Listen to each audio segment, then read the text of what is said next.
Lu bayangin, pas lu lagi nonton TV, lu ngeliat temen lu ditembak mati di udara sama tentara. Nah, ini yang jadi awal betapa benci tentara Israel sama anak pang di Israel. Di episode kali ini, kita akan ngomongin soal musisi-musisi Israel yang justru ngelawan Israel. Kalau mau tahu lebih banyak, simak sampai habis ya. Jangan lupa like, komen, dan subscribe supaya gue makin semangat ceritanya.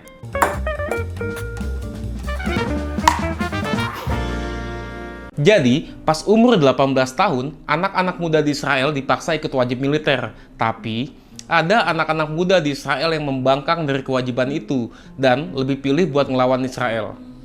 Komunitas hardcore punk Israel lahir dari semangat perlawanan terhadap invasi, represi, genosida, dan diskriminasi rasial yang Israel lakukan terhadap Palestina.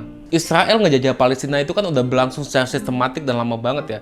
Dan itu jelas mempengaruhi iklim musik underground di Israel. Semangat perlawanan tuh nggak cuma keras di gigs doang, tapi mereka juga pakai komunitas musisi untuk jadi alat perlawanan. Wah, gimana tuh?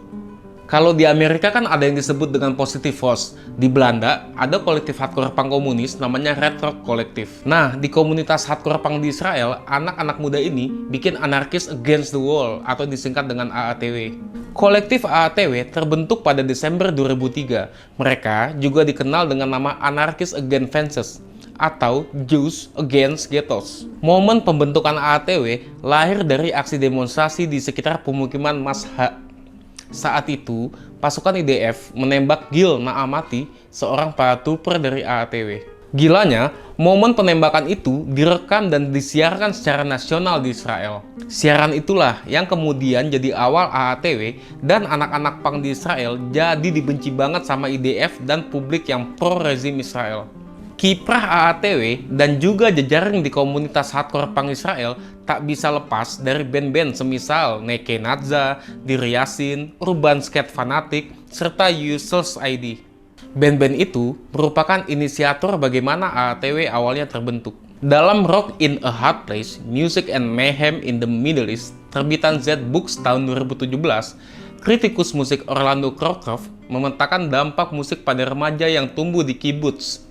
Kibbutz adalah komunitas terpencil di perbatasan Israel selama tahun 90-an. Ada dua sosok yang punya peran krusial saat momen awal terbentuk komunitas hardcore punk di Israel. Mereka adalah Gomez bersaudara, yaitu Santiago Gomez dan Federico Gomez. Federico dan Santiago berasal dari keluarga keturunan Argentina yang memutuskan pindah ke Israel pada awal 80-an. Saudaranya, Santiago Gomez, nantinya merupakan pemain bass di band Neke Nadza, Urban Skate Fanatic, serta Smatut Kaholavan. Sedangkan Federico merupakan vokalis dari Neke Nadza sendiri. Di saat anak-anak muda yang berada di pemukiman kota masih mendengarkan The Cure dan The Smith, Gomez bersaudara ini justru mendapatkan asupan nutrisi rilisan hardcore punk dari fanzine-fanzine berbahasa Spanyol yang disirkulasikan di antara anak-anak muda lainnya di sekitaran kibbutz. Lewat fanzine-fanzine itu, Federico dan Santiago mengenal Ramones, Sex Pistols, hingga The Clash. Dari situ,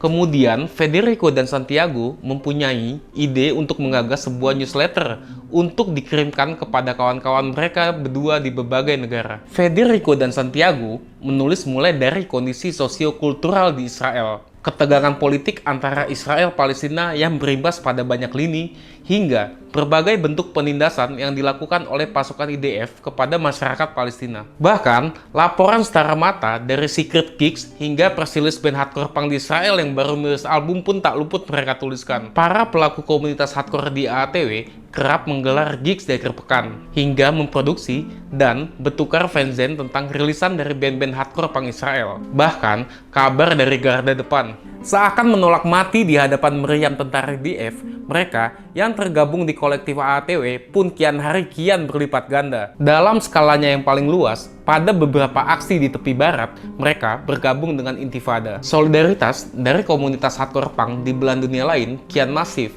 saat Itai Levensky, salah satu masa aksi AATW, yang berdemonstrasi menentang IDF di seputar pemukiman Karbata pada 12 Maret 2004, tertembak oleh peluru karet di bagian mata. Pada akhirnya, tembakan itu membuat Itai buta. Simbol resistensi dari AATW dan segenap pelaku komunitas hardcore punk di Israel menjadi bagian yang tak terelakkan. Ia tak dicipta semata oleh intensi heroisme, melainkan semangat kawanan yang menolak bungkam di hadapan penindasan. Lewat berbagai upaya yang dilakukan, ATW masih berdiri di hadapan pasukan IDF yang berselempang bedil dan pemberangusan aktivitas kultural di Israel yang dianggap pro-Palestina.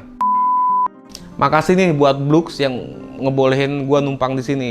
Buat teman-teman yang tertarik pengen baca-baca buku, datang ke Blux. Dalam Rock in a Music and Mayhem di saat anak-anak muda yang berhasil capek juga ya memproduksi kontennya.